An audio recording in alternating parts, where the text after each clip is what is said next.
உலக இரட்சகராம் இயேசு பிறந்த நல்நாளிலே உண்மையா கிறிஸ்மஸ் கொண்டாடப்பட வேண்டும் என்றால் உன் வாழ்க்கையில இல்லாதவனுக்கு கற்றுக் கொடுக்க சொல்லியிருக்கிறார்.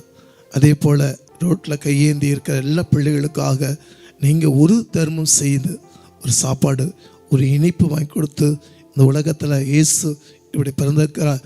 உங்களை மாதிரி ஜனங்களுக்கு தான் அவர் இரட்சகராக இருக்கிறார்.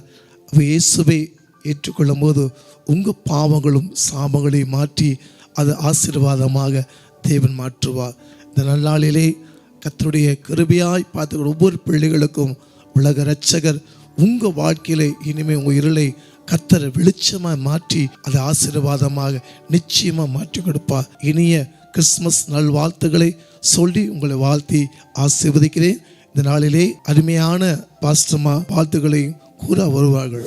அனைவருக்கும் இனிய கிறிஸ்மஸ் நல்வாழ்த்துக்கள். இந்த உலகத்தில் நம்மளை அதிகமாக நேசித்ததுனால இப்போ ஒரு குழந்தை ஆற்றுல விழுகுதுன்னு சொன்னால் இன்னொருத்தர் போய் காப்பாற்றுங்கன்னு சொல்லி ஒரு தாயின் தகப்பனை நிற்க மாட்டாங்க.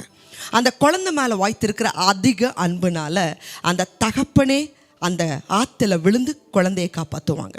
அதே போல் தேவன் நம் மேலே வாய்த்திருந்த அன்புனால அவரே இந்த உலகத்துக்கு வந்தார். இந்த உலகத்தில் ஒரு மனுஷனுக்கு பெரிய ஆசீர்வாதம் இருக்கும் அப்படின்னு சொன்னால் அது பாவ மன்னிப்பு மட்டும்தான்.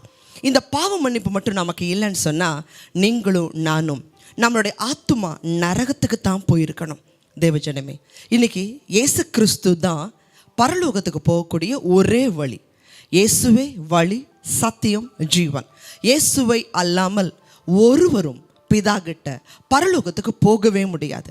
இந்த தேவ செய்தியை கேட்குற தேவஜனமே, இயேசு கிறிஸ்து அன்பாகவே இருக்கிறார். அன்பு இல்லாதவர்கள் தேவனை அறிய முடியாது.